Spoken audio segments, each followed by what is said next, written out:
ಈ ವಿಡಿಯೋದಲ್ಲಿ ಮೇನ್ ನೆನ್ಪಿಟ್ಕೊಬೇಕಾಗಿರೋದೇನಂದ್ರೆ ಇದನ್ನ ಪ್ಲಸ್ ಅಂತ ಬರ್ದು ಒಂದ್ ಸರ್ಕಲ್ ಬರ್ದಿದ್ರೆ, ಮೈನಸ್ ಅಂತ ಬರ್ದು ಒಂದ್ ಸರ್ಕಲ್ ಬರ್ದಿದ್ರೆ ಏನಂದ್ರೆ ಪ್ಲಸ್ ಅನ್ನೋದು ಒಂದ್ ಸರ್ಕಲ್ ಜೊತೆ ಇದ್ರೆ ಅದರ ಅರ್ಥ +1 ಅಂತ, ಮೈನಸ್ ಅಂತ ಬರ್ದು ಒಂದ್ ಸರ್ಕಲ್ ಇದ್ರೆ -1 ಅಂತ.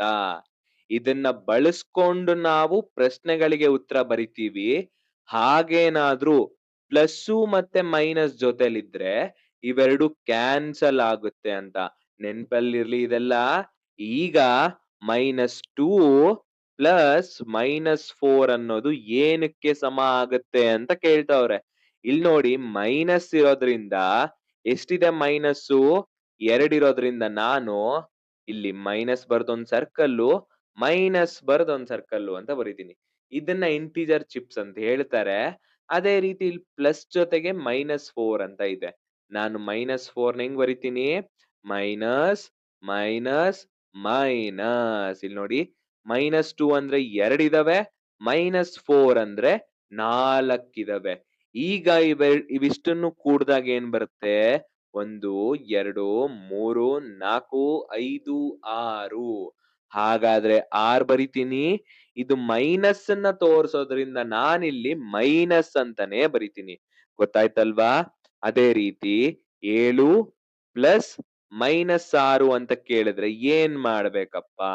7 ಅಂದ್ರೆ plus, plus, plus, plus, plus, plus, plus. ಇಲ್ಲಿ ನೋಡಿ 7 ಸರಿ ಪ್ಲಸ್ ಬರ್ಕೋಬೇಕು. -6 ಅಂತ ಹೇಳಿದ್ರೆ ಮೈನಸ್ ಅನ್ನ 6 ಸಲಿ ಬರ್ಕೋಬೇಕು. ಹೌದು ತಾನೇ? ನೋಡಿ ಇಲ್ಲಿ ಮೈನಸ್ ಅನ್ನ 6 ಸಲಿ ಬರ್ಕೊಂಡೆ. ಈಗ ನಾನ್ ಆಗ್ಲೇ ಹೇಳಿದ ಪ್ರಕಾರ ಪ್ಲಸ್ಸು ಮೈನಸ್ ಇದ್ರೆ ಕ್ಯಾನ್ಸಲ್ ಆಗುತ್ತೆ. ಇಲ್ಲಿ ನೋಡಿ ಪ್ಲಸ್ಸು ಮೈನಸ್ ಕ್ಯಾನ್ಸಲ್ ಆಯ್ತು.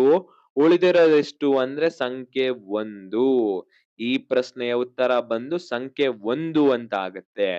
ಮೂರನೇ ಉದಾಹರಣೆ ನೋಡಿ -5 +5 ಅನ್ನೋದು. ಈಗ ಇದನ್ನ ಹೇಗ್ ಬರಿತೀವಿ? -5 ಅಂದ್ರೆ ಮೈನಸ್ ಅನ್ನ 5 ಸರಿ ಬರ್ಕೋತೀವಿ.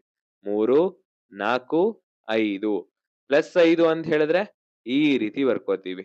3, 4, 5. ನಾನು ಆಗ್ಲೇ ಹೇಳಿದ ಪ್ರಕಾರ ಮೈನಸ್ ಪ್ಲಸ್ ಒಟ್ಟಿಗಿದ್ರೆ ಕ್ಯಾನ್ಸಲ್ ಮಾಡ್ಬೇಕು. ಉತ್ತರ ಏನ್ ಬಂತು? 0. ನಂತರ ಕೊನೆಯ ಉದಾಹರಣೆ 3 ಪ್ಲಸ್ -8. ಇದರ ಉತ್ತರ ಬಂದು -5 ಅಂತ ಬರುತ್ತೆ.